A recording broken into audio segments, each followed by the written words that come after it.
इस चैनल में तर्कशील ज्ञान के आधार पर विचार प्रस्तुत किए जाते हैं तथा इसी दृष्टिकोण से सभी सामाजिक व धार्मिक व्यवस्थाओं का विश्लेषण किया जाता है। यह एक वैचारिक क्रांति का सूत्रपात है।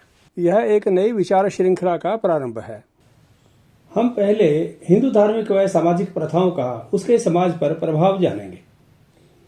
हम ईसाई व इस्लाम धर्मों व उनके समाजों का यह जानने के लिए अध्ययन करेंगे कि वे क्यों ऊंची नीची जातियों के समाज नहीं बने। हम पश्चिमी जगत में हुए पुनर्जागरण के बारे में भी जानेंगे और अंग्रेजी शासन के दौरान पश्चिमी सभ्यता का भारतीय समाज पर प्रभाव का अध्ययन करेंगे, जिससे हिंदू समाज में नवजागरण का दौर प्रारंभ हुआ।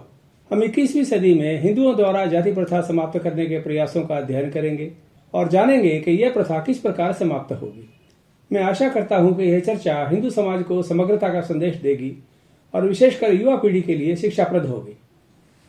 सारे विश्व में मुस्लिम भाईचारे का शोर है। ईसाई भाईचारा भी सारे संसार में गुंजायमान है, परंतु क्या आपने हिंदू भाईचारे की आवाज सुनी है? नहीं। क्या हिंदुओं को परस्पर भाईचारे की आवश्यकता नहीं या यह संभव नहीं है? क्या हिंदू समाज में कभी परस्पर भाईचारा था? क्योंकि वह केवल समतावादी समाजों में संभव होता है, ऊंचे नीचे समुदायों में नहीं। हिंदू समाज में जातिवाद एक ऐसा ही प्रपंच है जिसका अर्थ है ऊंच नीच का समाज।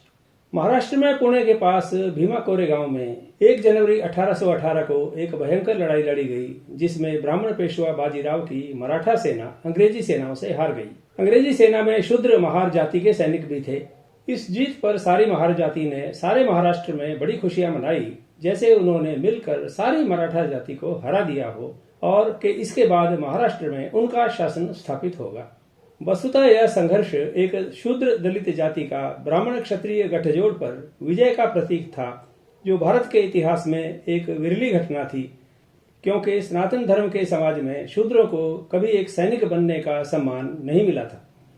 यही कारण है कि महाराष्ट्र की शूद्र जातियां हर साल 1 जनवरी को विजय दिवस के रूप में मनाना चाहती हैं। भारत में भिन्न भिन्न जातियों के ऐसे सैकड़ों राजा थे जिन्हें अंग्रेजों ने इसी प्रकार अन्य जातियों के सैनिकों की सहायता से बारी बारी हराया और अपना साम्राज्य स्थापित किया था। उन्होंने मराठों को हराने के लिए सिख, राजपूत व मुस्लिम सैनिकों का प्रयोग किया और सिखों को हराने के लिए मुस्लिम, राजपूत व अन्य जातियों के सैनिक लड़े। 1857 के प्रथम स्वतंत्रता संग्राम में भी अंग्रेजों ने इसी प्रकार सभी विद्रोहियों का बारी बारी से सफाया किया था। अंग्रेजों ने मार्शल व गैर मार्शल जातियों की पहचान की और जाति आधारित अनेक रेजिमेंट बनाई, क्योंकि कोई जाति अन्य जातियों के साथ खड़े नहीं होना चाहती थी। सभी जातियों में ऊंच नीच की दीवारें खड़ी थी। एक जाति के सैनिक अन्य जातियों के सैनिकों के साथ इकट्ठे बैठकर भोजन भी नहीं कर सकते थे। हिंदू असंगठित व अशक्त होने पर भी केवल अपनी जाति पर गर्व करते हैं। इसी कारण उत्तर भारत के हिंदू 750 वर्ष तक मुस्लिम सेनाओं के सामने नतमस्तक हुए और अंततः उनके गुलाम बने। भारत में आए सभी विधर्मी आक्रांताओं के लिए यह बड़े आश्चर्य का विषय था कि सभी हिंदू अपनी जाति की दीवारों में कैद हैं, जिनका न कोई सामूहिक नेतृत्व संभव है और न वे किसी साझे अभियान में भाग ले सकते हैं। वे इकट्ठे ईश्वर स्तुति भी नहीं कर सकते, क्योंकि प्रत्येक जाति के कुल देवता अलग हैं। हिंदू समाज में सभी श्रेष्ठ व्यवसाय प्रभुत्व जातियों की वंशज धरोहर हैं, इसलिए उसके समाज में प्रत्येक जाति एक स्वतंत्र सामाजिक, राजनीतिक व आर्थिक इकाई बन गई है। सारे विश्व में धर्म व्यवस्था ईश्वर स्तुति का मार्ग है जो अपने समाज को जोड़ता है। मनुष्य सामाजिक प्राणी है, इसलिए धर्म में साझी आस्था मनोवैज्ञानिक रूप से मनुष्य को गोंद की तरह परस्पर जोड़ती है, जिससे उसके समाज में समरसता और भाईचारा पैदा होता है। धर्म सबकी आस्था का केंद्र बिंदु बनकर साझे अनुष्ठानों, संस्कारों और विश्वासों के माध्यम से सामाजिक एकजुटता बनाए रखने में मदद करता है। अतः यह आवश्यक है कि धर्म एक ऐसी सामाजिक व्यवस्था का वाहक बने जिसमें प्रत्येक मनुष्य अपने सारे समाज से जुड़े। ये तभी संभव है जब धर्मगुरु ऐसी व्यवस्था स्थापित करें जिसमें समाज के सभी व्यक्ति एक ईश्वर के समान पुत्र माने जाएं और सभी लोग परस्पर भाईचारा विकसित करें। धर्म के बिना सामाजिक भाईचारा विकसित नहीं हो सकता। हिंदू धर्म व उसके समाज को समझने के लिए हमें वर्तमान स्वरूप की पृष्ठभूमि को जानना होगा। हिंदू धर्म का प्रसार ईसाई व इस्लाम धर्मों की तरह अन्य क्षेत्रों पर विजय प्राप्त करने के बाद धर्मांतरण करने से नहीं, अपितु अनेक क्षेत्रों में विकसित धार्मिक मान्यताओं को आत्मसात करने से हुआ है।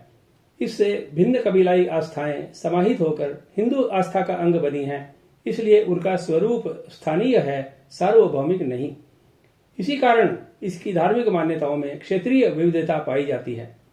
उनकी ईश्वर में आस्था भी साझी नहीं है, जो भिन्न क्षेत्रों में अनेक स्थानीय देवी देवताओं के रूप में प्रकट होती है। इसलिए धार्मिक विश्वासों के साथ जुड़े उनके त्योहार भी साझे नहीं हैं। हिंदू धर्म में केवल एक ईश्वर नहीं है, इसलिए यह धर्म व्यवस्था अपने समाज को केवल एक आस्था से जोड़ने में असफल रही है। सभी हिंदू निराकार ईश्वर से शुरू होकर मूर्ति पूजक आस्थाओं को स्वीकार करते हैं और प्रत्येक जाति के अपने कुल देवता हैं, जो प्राचीन काल के कबीले काल से चले आ रहे हैं। प्रत्येक हिंदू अपनी आस्था अनेक देवी देवताओं में प्रकट करने के लिए स्वतंत्र है। यह हिंदू धर्म व समाज के बिखरे स्वरूप का मूल कारण है। जैसे इसका धर्म बिखरा हुआ है, वैसे ही इसका समाज बिखरा हुआ है। इससे धार्मिक स्वतंत्रता और सहनशीलता जैसे दर्शन का विकास तो हुआ, परंतु वह सामाजिक एकता का सूत्रधार नहीं बना, जो धर्म व्यवस्था का प्राथमिक दायित्व है। सनातन धर्म, जिसे अब हिंदू धर्म कहा जाता है, कर्तव्यों के रूप में परिभाषित है। इसलिए उसके व्यक्ति कर्तव्यों अर्थात व्यवसायों के आधार पर संगठित होते हैं, क्योंकि यही उनका धर्म है। इसके श्रेष्ठ कर्तव्य शुद्ध और निम्न कर्तव्य अशुद्ध माने गए। अपनी जाति के लिए नियत किए गए कर्तव्य निभाना ही व्यक्तियों का धर्म बन गया, जिसे जाति धर्म कहा गया। ये सामाजिक व्यवस्था धर्म ग्रंथों में स्थापित होकर जड़ हो गई, जिसे ईश्वरीय व्यवस्था का सम्मान मिला। अंततः इस समाज में जन्मगत शुद्ध व्यवसायों के व्यक्ति प्रभुत्व वर्ग के स्वामी तथा अशुद्ध व्यवसायों के व्यक्ति सेवक दो स्थायी वर्ग बन गए, जो कालांतर में वंशज ऊंची नीची जातियां बने। अतः जाति व्यवस्था प्रभुत्व वर्ग द्वारा श्रेष्ठ व्यवसायों पर एकाधिकार स्थापित करने की सामंती पद्धति है, जिसमें सेवक वर्ग को प्रवेश करने का अधिकार नहीं है। इसे वर्ण व्यवस्था कहा गया, क्योंकि इसका आधार मनुष्यों की त्वचा का रंग था। इस व्यवस्था का मर्म पूरी तरह जाने बिना हिंदू समाज को नहीं समझा जा सकता। प्रभुत्व वर्ग इसमें कोई बदलाव हिंदू समाज के लिए हानिकारक सिद्ध करता है, क्योंकि वह उनके श्रेष्ठ व्यवसायों पर वर्चस्व को चुनौती देगा। उनका धर्म व सत्ता के श्रेष्ठ व्यवसायों पर वंशज एकाधिकार बने रहना इसका सबसे बड़ा प्रमाण है। सामाजिक समग्रता जैसा कोई आदर्श उनके सामने स्थापित नहीं है। लेकिन इस परिस्थिति में कुछ प्रश्न खड़े होते हैं, जिनके उत्तर जानना आवश्यक है। हमें जानना चाहिए कि क्षत्रियों के साथ अन्य जातियों ने विधर्मियों के सामने शस्त्र क्यों नहीं उठाए, जबकि वे सब उनके गुलाम बने और उनके मंदिरों व बहु बेटियों को भ्रष्ट किया गया। क्या हिंदुओं ने अपने कटु इतिहास से कुछ सीखा? वे क्यों अपनी दुर्गति के लिए अन्य लोगों को जिम्मेदार ठहराते हैं? क्यों सभी जातियां अलग कौमें बनी, जिनमें परस्पर सामाजिक संबंध वर्जित हैं? क्या किसी समाज का धर्म दर्शन सबके लिए समान नहीं होना चाहिए? क्या यह ईश्वर का आदेश है कि समाज के एक बड़े वर्ग को शिक्षा व शस्त्र से वंचित किया जाए? हिंदू जातियों द्वारा संगठित होते हैं, परंतु वे अपने धर्म द्वारा संगठित क्यों नहीं होते? क्या यह व्यवस्था बांटो और राज्य करो की पोषक नीति नहीं है? क्यों शूद्र ईश्वर स्तुति नहीं कर सकते और मंदिरों में पुजारी नहीं बन सकते? क्यों यह अमानवीय व बर्बर प्रथा इस समाज का आदर्श बन गई है, जिसमें एक पशु पूजा के योग्य है, परंतु कुछ मनुष्यों को पशुओं की तरह दुत्कारा जाता है? हिंदू धार्मिक व सामाजिक सुधारों के प्रतीक आर्य समाज में आज भी ब्राह्मण व क्षत्रिय जातियों के घरों से अग्नि लाकर पवित्र यज्ञ आरंभ करने की परंपरा है। शूद्रों के घरों से क्यों नहीं? क्या शूद्र हिंदू नहीं है? क्या हिंदू धर्म का ईश्वर अपने लोगों को कर्तव्यों अर्थात व्यवसायों के आधार पर ऊंचे नीचे वर्गों में बांटने का आदेश देता है? हिंदू सामाजिक भाईचारा कैसे विकसित होगा? जातियां आखिर क्यों समाप्त नहीं होती? ये किसकी जिम्मेदारी है? इसमें प्रबुद्ध धर्मगुरुओं व समर्थ बुद्धिजीवियों की क्या भूमिका है? विश्व के अन्य समाजों में ईश्वर ने ऐसे आदेश क्यों नहीं दिए? इस चर्चा में यह स्पष्ट हुआ है कि हिंदू अशक्तता व पराधीनता के लिए सामाजिक ऊंच नीच का जातिवाद जिम्मेदार है।